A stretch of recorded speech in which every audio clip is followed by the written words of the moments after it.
Come in. Hello, I'm back again. So prior to this video, I introduced myself, I performed hand hygiene, gave him privacy, I verified his name and date of birth via his wristband. What's your name and date of birth? Sean Nassif, 10/14/88. All right, cool. And I verified the doctor's orders. I said I was going to take vitals. And from currently, I'm going to do a couple of assessments on you, and it's going to require me to touch you. Is that okay? That's fine. All right.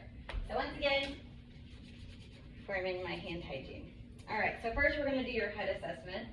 So looking at you, you look normal. Thank you. Normal, cephalic, and you're symmetrical. So I'm going to touch your head. No lesions or bumps or abrasions. Do you feel any tenderness? All right, good. Now I'm going to move on to your ears. Your ears look symmetrical, average size for your face. The top of the ears are midline with the outer canthus of your eye. So that's good. Do you have any hearing issues? No. Do you wear a hearing aid? No. Okay, good. I'm just going to check inside, make sure everything looks good. All right, good. All right, great. Now we're going to do a hearing acuity test. So I'm going to cover this ear, and I'm going to whisper, and I want you to repeat it, okay? Okay. 5, 4, 3. All right, and then we would do the same thing on the other side. So ears are good. Now we're going to move on to your eyes. So looking at your eyes, your pupils are 4 millimeters. Yeah, and I have a little thing on my thingy to show me diameter. So 4 millimeters. Your sclera is white, and everything looks normal. So now what I want you to do, I'm going to shine this light in your eye, and your pupil should constrict, and on this side it should be consensual.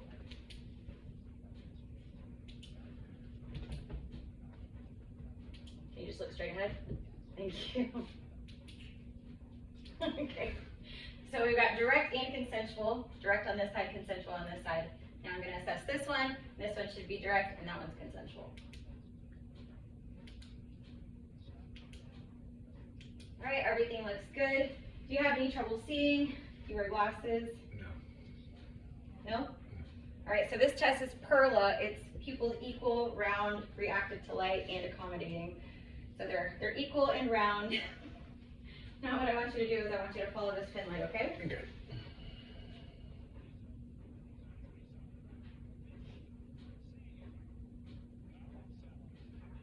All right, pupils look normal and they're accommodating. Just note some of this stuff. All right. Now we're going to move on to the nose. So your nose looks symmetrical. We're going to do a patency test. So I want you to close one nostril and breathe. Do the same thing to the other side.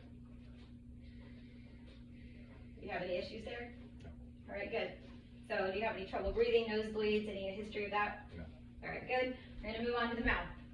So, do you have any trouble swallowing? No. Okay, just go ah. Uh-huh. All right, everything looks shiny, pink, and moist. Teeth are good, shiny and white. I'll just swallow for me one more time. All right, normally I would have like a drink of water and you would swallow, but your trachea is midline. And while I'm here, I'm going to inspect your jugular vein distension. Can you turn to the left? Or to the right, I'm sorry. All right. And the other side. All right, no JVD. So, we're good on that. Now we're going to move on to the next assessment. So, can you tell me what your name is?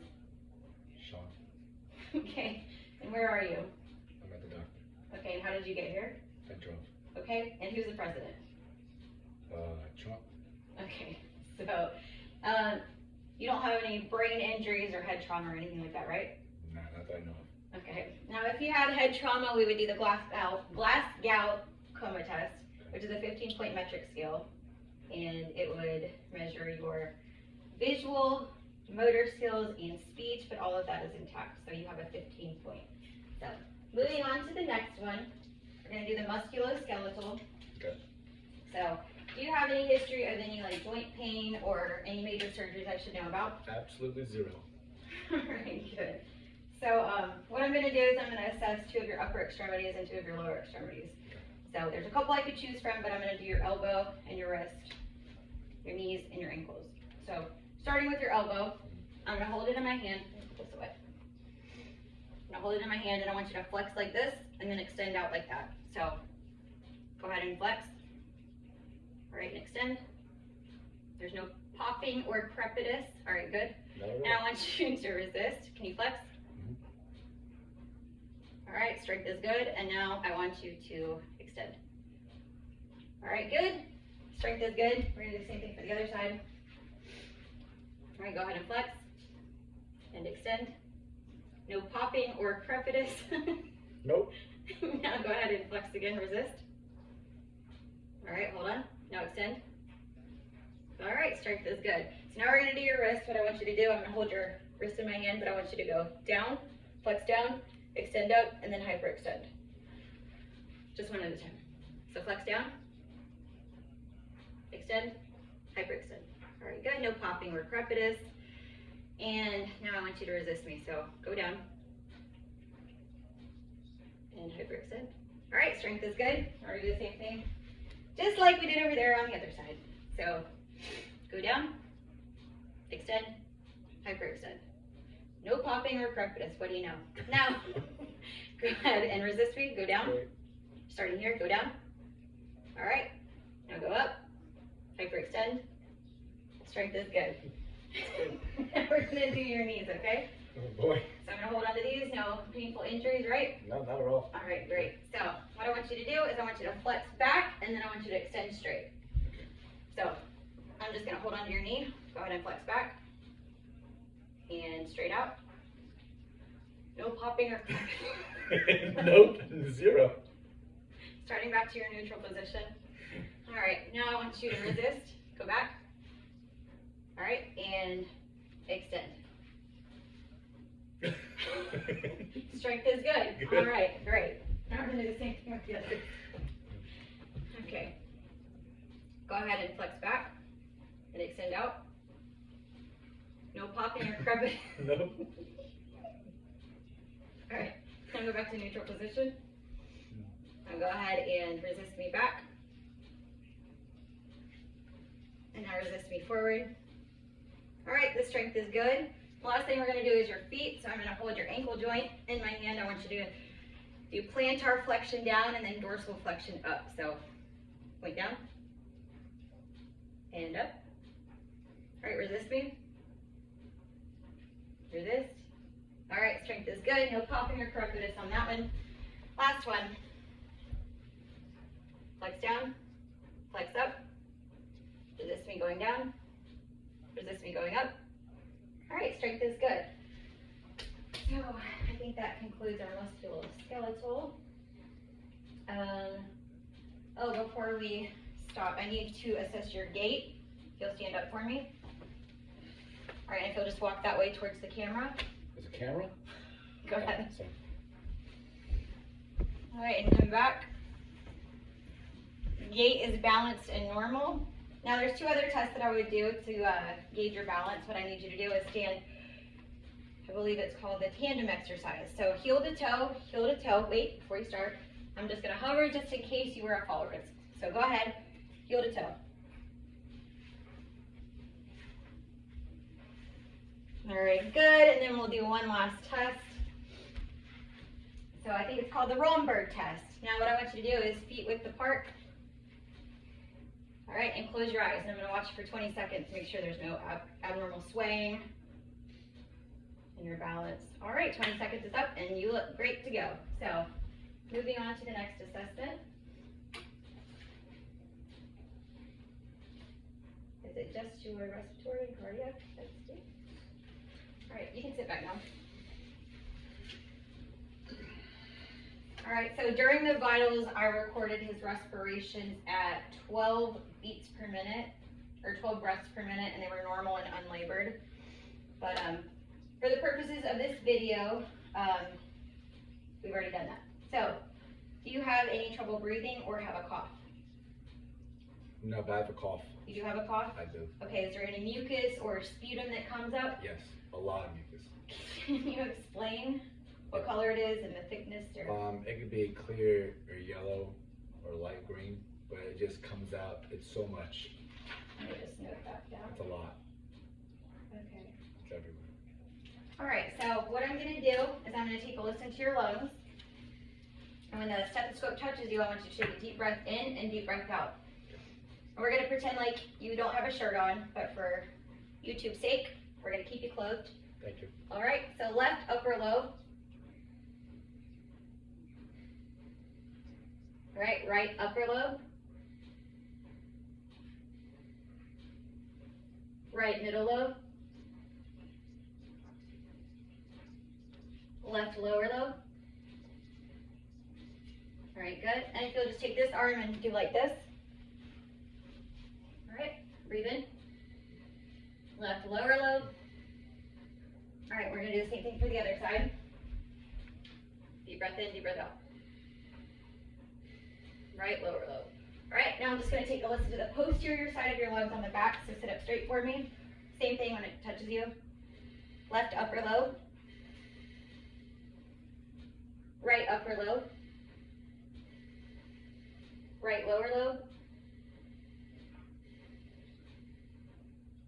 And left lower lobe. All right, I didn't hear any abnormal sounds. Everything sounded good. Since you said you had a cough, I'm just gonna educate you on a couple of things that you can do Please. to help break up that mucus and help your lungs expand.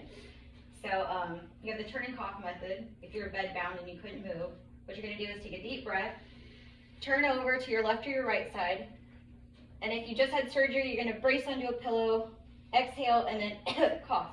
Perfect. And you're gonna do the same thing for the other side. Can I watch you do it? Go ahead. Great, and that's gonna break up some of that mucus, okay? I feel better already. All right, great. Now, are you familiar with an incentive spirometer? No. This is an incentive spirometer, okay? All right, what you're gonna do is you're gonna exhale out. You're gonna form a tight seal around the lip, mouthpiece. You're gonna inhale slowly. Then you're gonna hold your breath for as long as you can and exhale, okay? I'm putting that in my mouth. You're putting your mouth around the mouthpiece. Where's the mouthpiece? It's right here. But anyways, so you breathe in slowly, Okay. hold your breath, and then exhale. Alright. Now I want you to do that about 10 times an hour. That's hard to do, so maybe every commercial break while you're watching TV, do it 2 to 3 times, and it'll really expand your lungs and help you, okay? Okay. Do you understand what I just said? I do. What are you going to do when I give you I'm the gonna incentive take spirometer? that and put my mouth in the mouthpiece. I'm gonna hold it in. Do it 10 You're times. going to deep breathe in, Deep breathe in. Hold it slowly, slowly, hold, and Yep. then you're going to breathe out. and then breathe out. Perfect. 10 times per hour. All right, great. So we're moving on to the cardiovascular assessment. Okay. All right. So I'm just going to take a look at your upper and lower extremities, and I'm going to assess for some edema. So starting at the bottom. I don't feel any pitting. Can you put your hands out like that? No pitting, so no edema. I've already assessed your neck. You have no JVD. Can I see your fingernail? We're going to do capillary refill. Comes back within 2 to 3 seconds. Your perfusion is good. Thank you. 2 to 3 seconds, your perfusion is good. So I'm going to assess 3 of your pulses. You've got a bunch to choose from, but I'm only going to do 3. So let me do your radial pulses. All right, 2 plus bilaterally. And I'm going to do your posterior tibial, which is your ankle. 2 plus bilaterally. And then your dorsalis pedis, which is on top of your foot. Oh, I actually feel it. 2 plus bilaterally. All right. So the other ones we have are the carotid, axillary.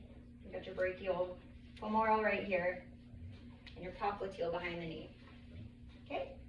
So I'm just going to take a listen to your heart. Do you have any tightness in your chest or any pain in your chest? History of heart disease in the family? Okay, perfect. I'm just going to listen to your heart. I'm going to use the diaphragm side of my stethoscope, and normally he would be shirtless. Skin to skin contact. So I'm going to start on the right side at the second intercostal space, just to the right sternal border, and that's the aortic valve. All right, S1 and S2 are present. Then I'm going to move over to the second intercostal space on the left side to the pulmonic valve. S1 and S2 are present. Moving down to the third intercostal space is Erb's point. S1 and S2 are present. And the fourth is the tricuspid valve, fourth intercostal space. S1 and S2 are present. And then we're going to move to the fifth intercostal space, just mid-clavicular line, which is the apical pulse or the mitral valve. S1 and S2 are present. And I would use the bell side if I thought I heard something or a murmur or something like that. So, looks like we have concluded all of our assessments. And do you have any further questions for me? No. That's it? Yeah. All right. Thank you for your time. I'll have the doctor right in. Thank you, nurse.